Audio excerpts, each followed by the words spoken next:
still a life for Susan, Michael, and Carrie, but it brought Carrie and I together as well. I remember the very, very, very first time I met Howard. It wasn't under those circumstances, because apparently Carrie and I were having a relationship before we even had a relationship, and Howard wanted to meet me. And I was just like, great, what am I getting myself into? But the immediate interaction was one where, and you guys know, Howard's got a special handshake for everyone. And it has to be perfect. It has to have that. Otherwise it's not right. And that's how I was greeted the very first time. We had dinner at Saltzman's house. A traditional American barbecue with hot dogs and hamburgers. And we just talked. And from that moment, I knew what I was getting myself into. And that was a family so similar to mine.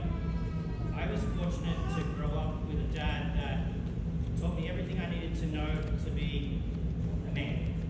Taught me how to fix things in the house, how to cook, how to coach. And then I met Howard, and he taught me how to be a dad. Because I lost my dad in 2009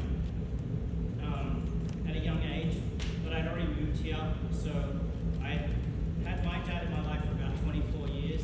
I've lived in the US now for 23. So Howard's been my dad for the last 23 years. And the love that he has for Carrie and Michael, the love that he had for all my kids, I couldn't have had a better mentor.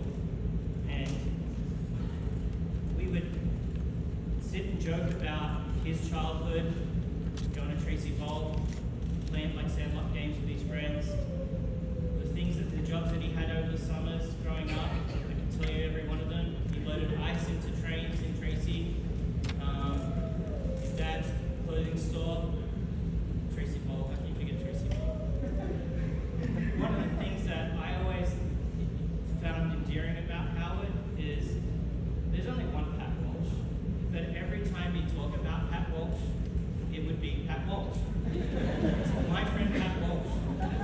Or Sandra's first time with husband Curtis. People that, there's only one of them. But he always had to make sure we knew exactly who they were. One fun fact.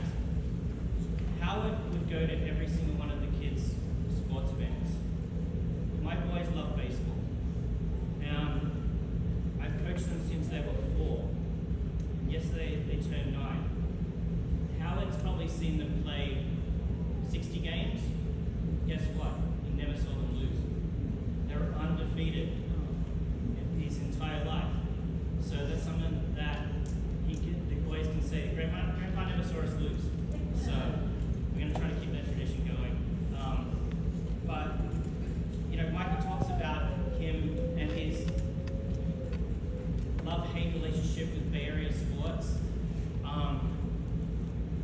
That also carries over to umpires and referees. I've been at many volleyball games when Kerry played and have been kicked out because of Howard. Because, yeah, he's definitely got a different eye for some of the rules of the professionals. But I could hear him to this day, I'll never forget, I could hear him coaching, when I was coaching boys, and hear him at a game, and if a ball was called a strike, or a strike was called a ball that should have gone our way, you'd hear him, come on! So, in my head now, as we've been practicing for All-Stars, and we've played a couple of scrimmages, the balls haven't gone our way, the calls have gone our way, in my head, I hear Howard saying, come on! It's going to be forever. But as you can tell, I didn't prepare a speech because I wanted to talk from my heart. Howard has meant a lot to many people, and it's obvious